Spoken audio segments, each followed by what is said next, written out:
Hello，大家好，今天是5月24号，美股周复盘行情视频，我是阿哲，我们又再次见面了。在本周最后一个交易日，股神再次出手，三言两语让美股市场感到恐慌。上期视频阿哲有讲到，本次强势反弹以来，首个做空点出现了，在多头赚钱吃大肉后，空头也来喝汤。只要做多的朋友在前几天减仓，其实等待下一次减仓信号，或者是再次的做多点即可。最近的市场先生给到的讯号还是挺明显的。我们看到今天的行情图板，首先我们来到本期视频的行情图板。今天是市场观察纳斯达克指数第183期视频。阿哲会通过以下的2个部分来讲解本期市场的美股周复盘观点。阿哲主要会讲一下纳斯达克指数的3大指数以及美股的半导体指数等以上指数的行情分析。跟往常有点不同，因为在本次我们迎来了较长的3天的假期，所以阿哲呢将视频分为上下2部分。我们在下周美股周2开盘之前会讲解有关个股的解析环节。我们今天主要分析指数的一个内容。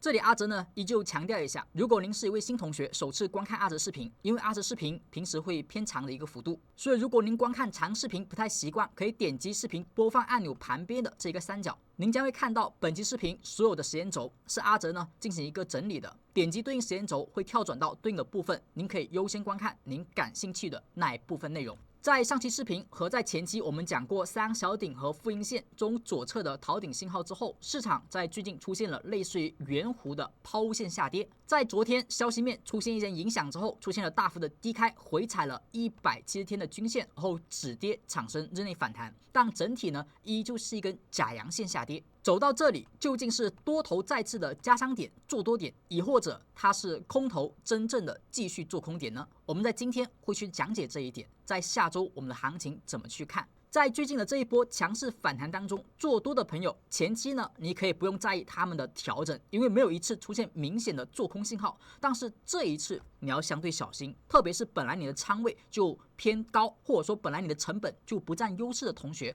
到了这一块你要小心了，因为它出现了一些技术面上比较明显的空头信号。当然了，这里阿哲所说的明显，可能不是对于所有人而言，而是阿哲的方法来看，可能会是比较偏明显的风险提醒。首先有一个是量价方面，我们看到从低位上涨以来，曾经出现过的几次高量柱，像这根 K 线是不是对于前后的成交量来讲，它这根阳线就是一个明显的放量阳线。高量阳线代表市场当中在这一天有明显的博弈行为，买的人很多，卖的人也很多。那么一般这种 K 线的低点将会是一个关键的防守位。对于多头来讲，当天买进做多的朋友来讲，那么这一天如果被跌破，将很容易引发恐慌的抛售，对于多头是不利的。但从这根 K 线后，股价是没有下跌，而后继续上涨，所以这个位置的调整它仅是调整，没有太多的影响。后续的上涨当中呢，这一天是不是也是明显的放量？它属于天量阳线，也属于高量的一种。它的低点是不是也没有被跌破？后续的调整也没有跌破，所以他们这种位置呢，哪怕调整对于多头来讲没有太多需要去关心的，或者说它不足以成为一种明确的做空点。但现在不太一样。这一波再次的加速，因为中美谈判的利好产生的短线暴涨行情，在这个地方它是一个高量的阳线，对于左边和对于右边它是临近高量，而这一天的低点已经被收盘给跌破，所以对于纳斯达克指数、对于科技股等而言呢，这个地方它和前面的调整是不太相同的。之前呢下跌可能会更强势，但是他们的高量都没有跌破，而最近市场的成本集中在这附近，所以这根 K 线呢后价格是没有怎么上涨的，而后出现跌破他们的成本，所以这里引发的调整将会比之前呢更引起我们的重视，这是第一点风险的提醒。第二点呢，就是这根阴线我们叫做复阴线，是本次上涨以来第2根下跌的阴线。前期你所看到的下跌阴线可能也就只有它了，但这一天呢是没有太多下跌力度的，而它的力度就有点不同，它直接把前面的一个区间都给跌破了，同时跌破了3个三阳小顶的关键防守，所以这里是再次的风险提醒。而通过这个复阴线，我们也可以知道它的支撑位在哪里，它的支撑位就是在复阴线后的第2根 K 线。我们在上期视频说过，这里是复阴线究竟是调整还是出货的一个有力证据。当股价后续不能够去尝试突破这根 K 线的高点时，那么风险将更加明显。这里则代表前面的这根下跌放量的阴线它为出货的概率更大一些。而后续的股价只有反弹力度足够强，能够突破这根 K 线的高点，收盘账上，我们才能够认为这一波调整结束，亦或者是前面的负阴线它并不是出货，只是一个相对的砸盘行为。如果您是新同学，可能对于负阴线不太了解，这是阿哲上期视频所讲到的内容。所谓的负阴线呢，就是当天股价有冲高，高点比昨天的阳线的高点要高，但是它的收盘价却比这一根昨天 K 线的低点还要低，体现的是市场当中产生的冲高回落有诱多的一个嫌疑。那么最后收盘比昨天最低价还要低，说明盘中就把昨天和今天冲高买进或低吸博弈 V 型反转人都给套住了，让他们有所止损了。这种 K 线在上涨当中出现，一般作为减仓的信号，或者说作为空方去明确做空点的信号。这是我们上期视频所讲到的一个内容。我们也可以看到，在纳斯达克指数上出现的负阴线其实还是不多的，但每一次出现呢，它可以给到我们一些提醒。像这一次出现负阴线，我们说关注的点就在于它的第二天，它的第二天 K 线只要不被突破，那么它就是一个风险。特别是在熊市在下跌时出现，反弹时出现，这里出现了负阴线，而后第二天为 X。它高点没有被突破，反而有压力，那么就说明它这里依旧是资金流出，依旧有风险。而每一次遇到负阴线时，它都容易产生调整，因为它本身就是一种下跌的信号。除非在出现负阴线之后，它的 XK 线能被突破，则说明这个位置是一个洗盘，是一个砸盘，后面还有上涨空间。所以如果你要做多，关注负阴线能被突破的行情，它们说明还有上涨空间。而如果你想要做空，可以在出现负阴线之后开空单，而后以负阴线的 XK 线高点为止损，那么这呢也是一个方向。所以这也是为什么阿哲在上期视频所讲到的，这一天为一个本次反弹以来唯一的或者说相对明确的一个做空点。你呢也可以以此建立一笔做空的买卖，而后你的止损位呢可以设置在这一根阳线的高点，它不被破，那么你这里所放的仓位呢，其实整体还是比较安全的。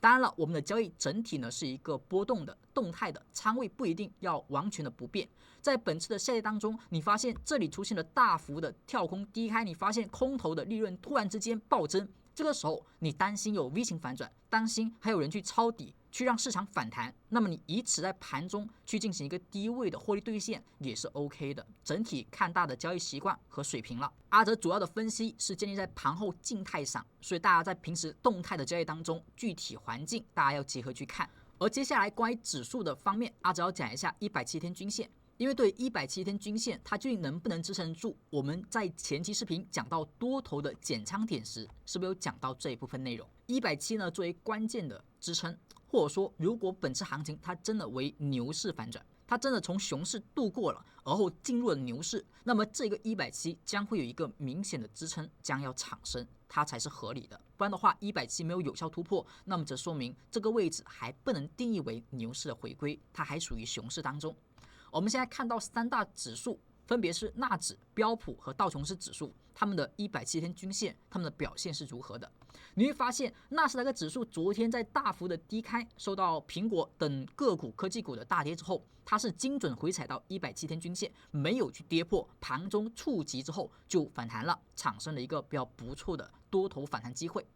而你看到标普500呢，股价昨天出现大幅低开，是直接破掉了股价的170天均线，而且略微回补了前期的这个缺口，标普回补，而纳指没有回补，所以这是有一个相对的日内底背离，股价在这一天出现反弹也是正常的。但你会发现的是，最后的标普虽然低开高走，但是受到170的现象，它不是一个支撑，而有点受压的感觉。像道琼斯指数呢，那就更惨了。我们说突破170的第一天，突破170的第二天为关键 K 线。像前面的标普500呢，它是不是至少还能够在上面突破一下，再跌回来，做了一个假突破？而像我们的纳斯达克指数，它目前还不是一个有效跌破区间，所以整体最近的美股行情以科技股作为领头羊，以科技股板块作为主力去进行一个市场的一个上涨。所以在股价调整的时候，你会发现科技股以及纳指就整体比较砍跌，而其他的板块就相对来讲是容易下跌的，特别是有任何的风吹草动之下，容易被资金所抛售。而最不济的就是道琼斯指数，像2号 K 线为一个多空之间的转折点，那么这个位置被跌破，而且已经提前跌破，就说明了对于道指来讲，目前依旧处于熊市的反弹，这里是一个熊市的反弹高点，至少本次的反弹过了170是无效的，除非下次能够再次有效的突破，不然在这个区间我们依旧认为它是一个空头点，或者说是一个熊市反弹高点。那么这里我们就可以去研判一下了，三大指数当中，标普、道琼斯都没有撑得住170，那么在维持这种状态下，是不是纳斯达克指数也很难撑太久？那么对于下周的一种相对优于空头的走势的想法推演，就是标普和道琼斯在经历了这种大跌或者说提前下跌之后，如果产生反弹，是不是对于170之下它会产生一个压力的现象？那么纳指呢就会受到支撑产生反弹，或者说是纳指的反弹带动了其他市场出现的一个相对的回弹。但只要标普和道琼斯对于170目前不能够构成有效的突破，是不是纳斯达克指数是不是也是独木难支，股价后续也很容易跌破170？所以除非能够有再一次的上涨回归，让标普重新去突破170，让道指呢慢慢的也能够去不受170的承压而能够站上170，这种情况下纳指在170上才能够站稳。而除此之外，三大指数目前2大指数都没有有效突破，像纳指本次的突破是否有效，是不是也大概率不是一个有效？所以以三大指数来讲，我们会发现纳指要维持在170上，其实还是难度蛮大的。所以170大概率在本次不是一个有效突破，或者说不是一个有效支撑，它的一个概率会更大一些。而在实际的行情当中，可能日线的分析无法太及时的给大家短线去参考，所以接下来阿哲要教大家如何能够去小级别看到170，它的用法整体也是一样的。我们比如说看到标普30分钟的170的走势，在你学了170的分析之后呢，不管是哪个级别，其实都是适用的。那么阿哲讲一下标普的30分钟，你也可以用它来去看道指以及纳指的30分钟。我们看到标普的走势，在前期是不是30分钟这里的170是往下走的？所以当时这里呢以熊市为主，熊市为主产生的突破，第一天、第二天是不是2号 K 线出现了压力，是不太容易在这种位置去突破的，170还是往下走的。那么什么情况下容易产生比较不错的机会？在30分钟上看，是不是在这个地方出现了明确的对170的突破？那么突破之后的2号 K 线，它也还是一个压力，没有那么容易过。但问题是，它这一次的回落是没有跌破170的，是没有去跌破170的。而170呢，在这个过程当中产生了向上的一个运行，在后续收敛了一段时间之后，反而产生了突破，突破了前面的2号 K 线，后续股价就没有再跌落这个区间了。170呢就走出了趋势，所以这一次30分钟产生了一个小级别的牛市走势，熊市转为牛市。但最近这一波调整，为什么不管是纳指、道指、标普都要有所关注？因为这一波的调整，它把170天均线给跌破了，而且标普的跌破呢还是很标准的，出现下跌破位，但是先有支撑，不是一个有效跌破，反弹一波之后呢，并没能够产生站稳，而是再次的跌破，再次的跳水。所以股价在这里已经产生了高点降低、低点降低、跌破170有效的动作。那么后续170在标普上就会产生一个压力。那么目前股价在周五的时候出现了低开高走的反弹，究竟是强是弱？究竟是不是多头的做多点？我们要怎么去看？为什么在这里标普会止跌？是不是其实很简单？它是在170均线往上走的过程当中出现了一天的跌破在哪里呢？这里是一天跌破，这里是2天跌破，所以这个地方是一个区间，而这个区间呢被跌破，这里是第一天跌破，这里是第2天跌破，所以它也是个支撑。而假如我们直接按前面来看，好，这里呢作为有效的跌破，是不是按照前面这个高点往下去测170的1倍空间，往下再去延伸，这里会是一个支撑。所以目前的标普跌破了一个区间，现在又来到另外的一个支撑。如果股价在下周的行情选择的是，不管它是向上继续反弹测试170的压力，还是直接往下跌，跌破这根 K 线的低点支撑，那么只要标普是继续把前面周五的下影线的位置收盘给跌破，那么空间是不是继续打开，继续往下看多1倍的空间，甚至呢2倍的空间？所以目前这里究竟是不是多头重新进场点呢？不要着急，你可以等待一个动作，就是股价在下周能够出现向上反弹延续，而后站到170之上，这样子才能作为多头再次的进场点。不然的话呢，你最多做日内的反弹，不要盲目的去追涨，不要盲目的去再次开多单。前面高位去离场去获利兑现的同学，这里就没有必要再进场了。而通过这种思路，你也可以去观察道指和纳指的走势去进行推演。像目前的道琼斯肯定是一个有效跌破，而且跌破了几个支撑位了。而纳指呢，目前在170上还是刚刚回踩，所以你要以此去关注。如果是纳指在30分钟170能够站得住，而下周标普能够往上去突破站稳170，是不是这里才为多头再次的买点？那么空头就要小心，应该再次把接下来的仓位给止盈了。反之，在出现这种条件之前呢，空头就安心，多头就不要轻易的妄动。以上就是对于三大指数日线的170的分析，以及标普30分钟170日均线的走势分析。我们以此就可以去判定在趋势上下周的行情走势，它走出哪个形态的走势，你就知道你是做多好还是做空好。那有同学会比较疑问，那阿哲你之前一直是看空，为什么走到这里你要说做多的一个内容呢？因为股价走到这一个环节出现多次加速之后，是不是本身就是一个风险？在这个位置你说阿哲去找做多机会，那肯定不现实呀。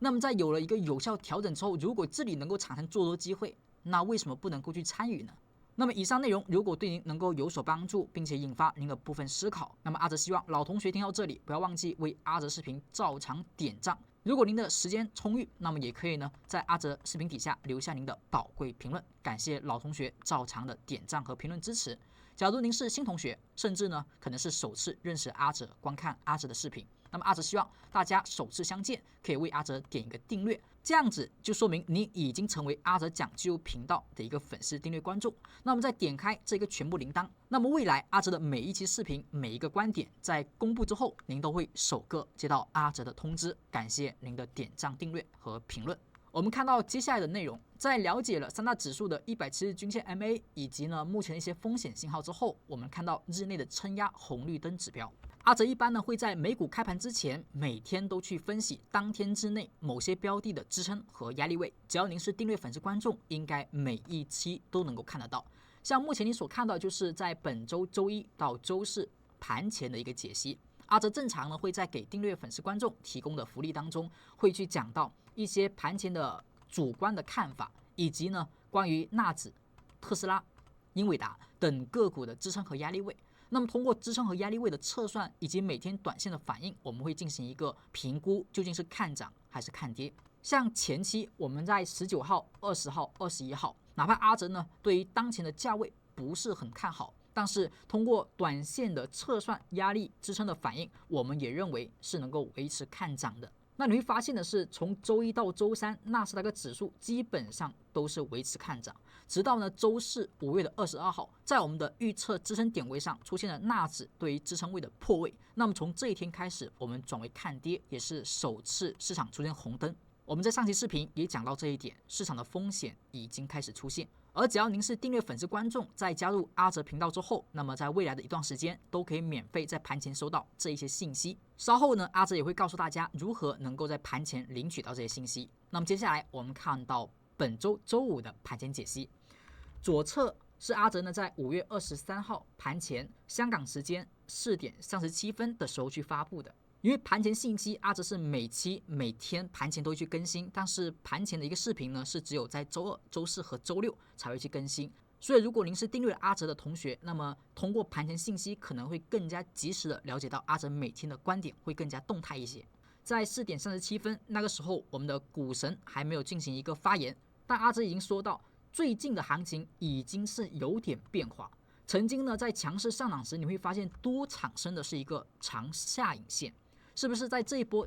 强势的一个上涨，你会发现基本上都是下影线为主，是不是都是下影线为主？偶尔可能出现略微的上影线，它第二天就会把它吃掉了。那么这里出现的上影线，是不是第二天、第三天基本上就要吃掉它了？包括前面的这一根 K 线，它也是上影线，第二天也被吃掉了。所以这种出现上影线在上涨途中立马就被吃掉，说明多头是很强势的，它不会让昨天追高的人呢被套住，给你解套的机会，给你跑的机会，这是一个比较不错的多头行情市场。但最近有所改变，就是以前出现长上影线是会很快站上给你跑的机会，给你解套的机会，但现在呢是连续2天都是长上影线，而且它没有去包住前天的长上影线，说明它并没有给你跑路的机会，它开始已经把低吸去抄底人给套住了，这种情况下就要小心了。那你会发现在连续2天长上影不被吃掉的情况下，第3天是不是出现了明确的一个跳空行为，直接让很多人卖到了低点。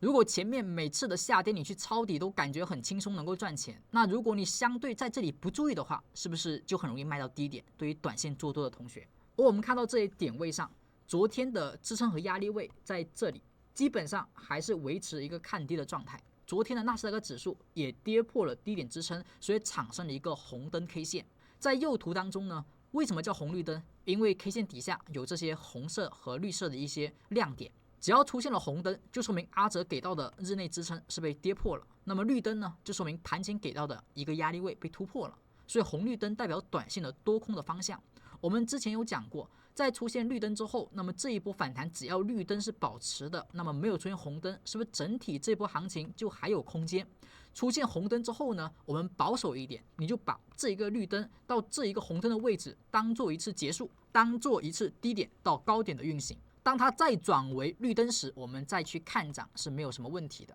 而再次出现红灯时，是不是从这一个点到这一个红灯的点就作为一次结束？所以以此呢做红绿灯日内撑压的短线交易，每天关注，您也可以去绘制出这样的一张图片，或者说纳指的日线图表。而在昨天又是一个红灯，说明空方依旧很强势。那么我们要关注了，如果红灯在保持，红灯在延续，后续的反弹哪怕有反弹，它如果不出现绿灯，在日线级别都属于多头还不强。就类似于前期的这3根 K 线，在红灯之后有反弹，但是没有绿灯，就说明这个反弹不足以扭转多空之间的局面，空方还是强势的，多头还是不强的。后续为什么产生绿灯啊？是因为中美谈判的利好产生的催化，所以股价再次回归多头强势。那么当前呢，出现了红灯之后，这里能不能再产生某些事件能够催化出绿灯呢？我们是不确定的。在出现之前，我们是不是还是保持着空方占优的一个观点？那么下周周二的开盘，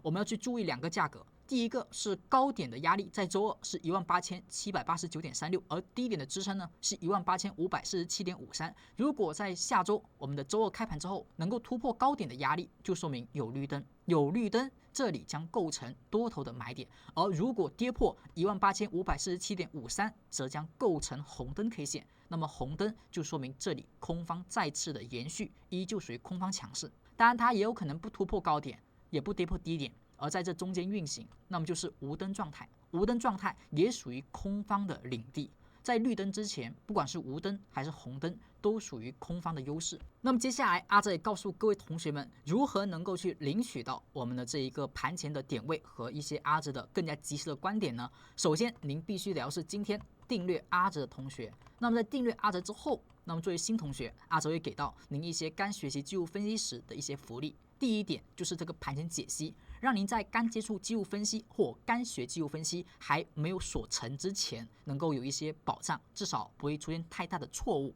那么要怎么去领取到呢？首先你要点击我们下方的评论区，在点开评论之后，你会看到一个置顶链接，那是阿哲呢所发送的一个助教老师的联系方式，您可以点开那一个评论中的链接，点击之后就可以找到助教。而找到助教还没有结束，您需要告诉助教您需要什么。这里呢，阿哲建议大家直接发送给助教一个领取盘前的口令啊，就是盘前这2个文字了。发给助教之后，他就会明白您是今天刚订阅的同学，同时您需要盘前解析来进行一个学习。但这里要注意，盘前解析只是其中的一个学习的一小部分，因为只是通过文字，你作为技术分析的学习是远远不够的。更加对于我们有帮助的，或者说您更能够抽出时间去学习的，能够花费更多精力的同学，阿哲建议大家还是尽可能学习直播、学习视频，对您会有更加直接的促进。所以对于粉丝同学，我们除了第一个福利盘前解析和点位预测之外，还有另外2重的内容。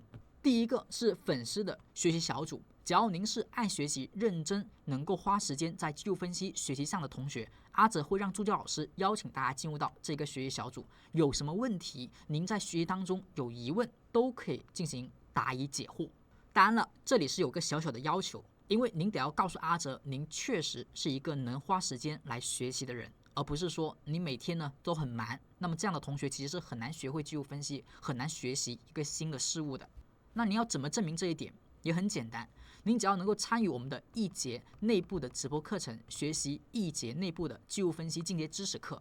而后完成一次我们老师所布置的作业，那么交给助教。那么助教老师审核通过，您满足条件，做的作业不差，是合格的，他就会邀请您进入到我们的粉丝学习小组了。感谢各位同学们的点赞、订阅支持，也希望各位同学都能够收获这3重福利，特别是对于真正爱学习、想要学好技术分析的同学。接下来，阿哲也把本周我们的内部直播课表为大家去公布。从5月20号开始到5月30号，本月的最后2周的课程，我们已经进行了一半。如果在上周你没有参与到我们的这一期系列课程，那么现在您一定不要错过接下来在5月27号到5月30号的这些内容。当然了，在我们放假这3天，您是没有任何交易的活动，亦或者您的工作可能也不忙的情况下，您如果来得及，也可以跟助教老师去拿一下前面4节课程的回放，收听回放，同样也能够提高您的技术分析水平，可以学习老师当时分析市场的方法。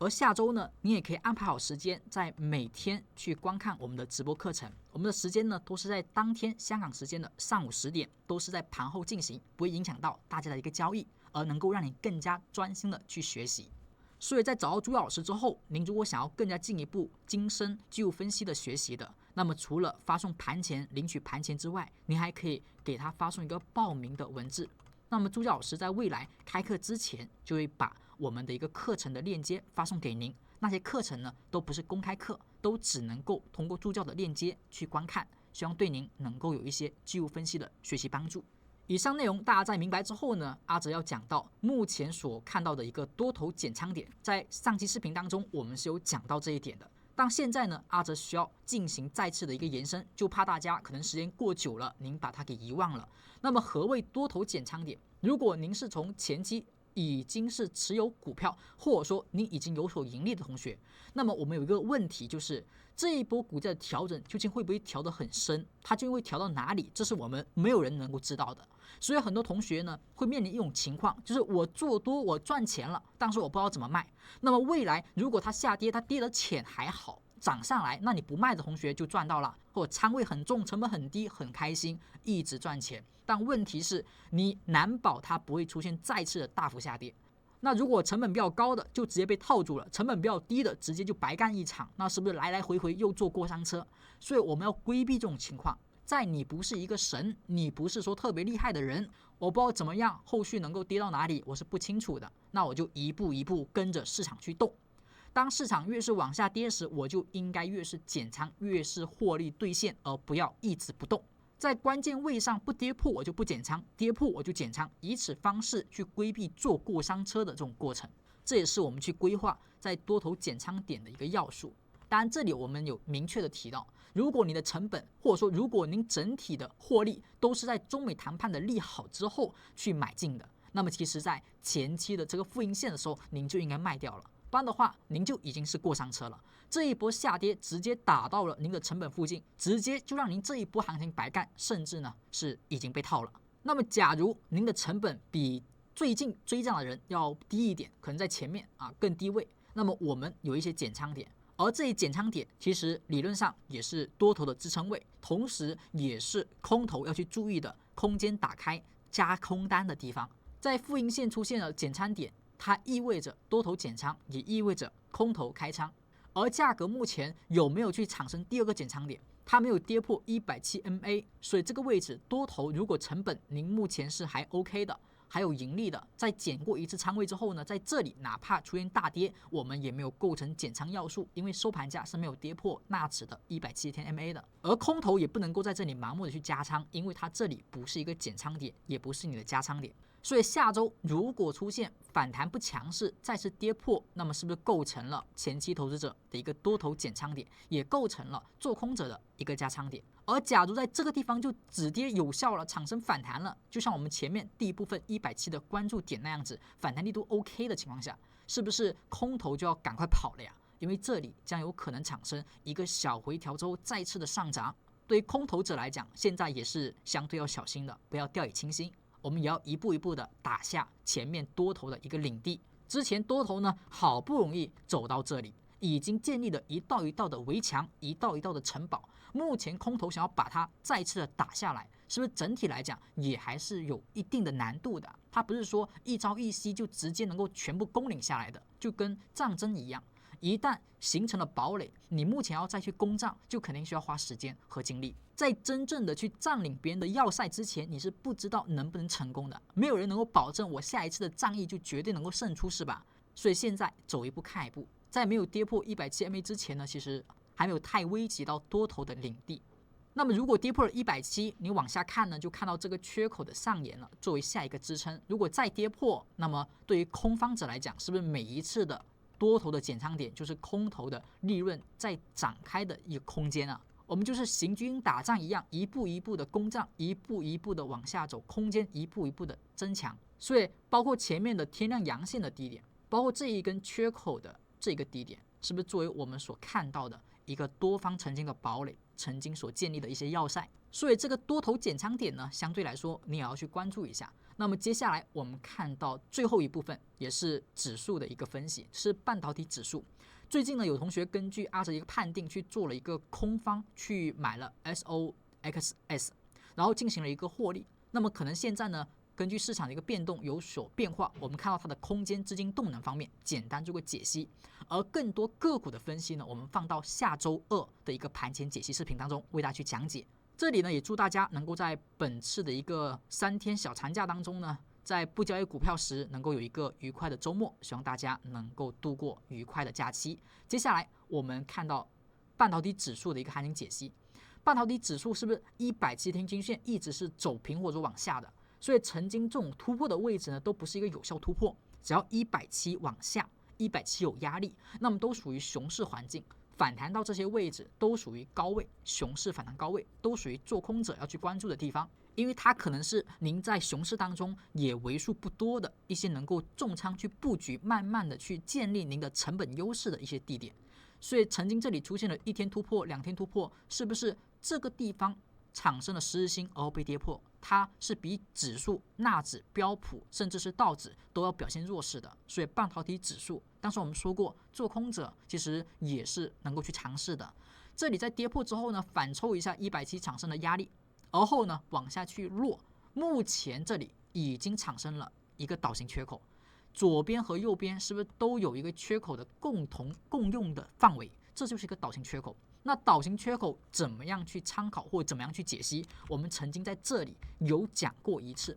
倒行缺口产生不代表一定会反转，但是缺口不回补，就说明它的反转就越来越有效。所以倒行缺口产生之后，它只要不是很快又反向把缺口补掉，那么这一个反转的力度，它的一个形态就是成功有效的，您就还可以看多。所以通过这一点，在前面做空的同学，在这里可能加空单的同学，因为这里是个负阴线嘛，好，加空单的同学，您呢目前就关注一下这个缺口会不会被反弹补掉。如果下周依旧是往下去远离这个缺口，那么大概率您之前所布局的空单是特别安全。而假如这个反弹是直接很快把缺口吃掉，这里开始空单要小心，是不是开始获利要慢慢兑现了？你要防止它这里是出现了一个回落之后再往上去突破的一个动作。所以空头慢慢走，慢慢看，它这个缺口只要不补，你就很安全。越往下走，找另外的加仓点就行。而接下来我们除了空间上，我们再看到它的资金和动能上。目前我们所看到是半导体指数的日线图，上方呢是红绿灯啊，中间是我们的 BBD 资金，下方是龙头引力，这是我们日常所分析的一个标准的模板。在股价上涨时，我们曾经说过它为什么算弱呢？除了170没有突破有效，也跟这个红绿灯有关，它是比指数以及很多个股提前产生了一个红灯。是不是这一个绿灯产生之后延续一波，再出现红灯就是风险？好，绿灯又产生了，又延续一波，好，红灯产生是不是风险？而这一波红灯往下走，是不是要么是无灯，要么是红灯？说明没有绿灯，就说明这一波下跌，哪怕偶尔有反弹，它的力度也不强。再加上底下这一天是我们上期视频所讲到的下穿 K 线，是不是出现了呀？我们说过，它只要略微再跌一跌就是下穿了。好，那么这一天的低点它没有支撑，没有支撑被跌破，那么前面这个变盘 K 线就不是变盘低点，就说明它是一个延续下跌点，股价后续这里将会是一个压力。所以我们这里呢跟导型缺口有点相似啊，但它比导型缺口要宽泛一点。导型缺口是回补缺口，哪怕没站上也要小心一点，它的反转可能就失效了。但对于这个日线的变盘点来讲，它这里是压力。如果它补了缺口，但是它收盘没站上，其实依旧对于空方是有利的，依旧是看跌的。所以这个技术上呢，我们需要有所明辨。你可以回补缺口略微减仓，而后收盘站上再次减仓。如果直接收盘站上，那么我们就直接相对大的一个去减仓。底下目前是有一个上财童子，我们知道这个位置已经告诉我们是波段高点了，所以这一波下跌，阿哲觉得没有那么容易把导型缺口给吃掉，所以导型缺口呢有效的概率是偏大的。接下来我们要去关注的就是它会否产生我们的红灯和绿灯。周二开盘时候的那个日内撑压点，高点是203.110，那么突破它才会有绿灯，而股价呢低点支撑是199.38，跌破它继续红灯，继续向下看跌。这是关于半导体指数、空间、资金和动能上的分析。以上就是5月24号美股周复盘行情视频。美股目前风险已经有所将至，那么空头呢首战告捷，会不会一直产生优势呢？我们要看到下周的一个具体170天 MA 的一个现象。那么在此再次预祝大家周末愉快，更多精彩内容我们下周周二再见，拜拜。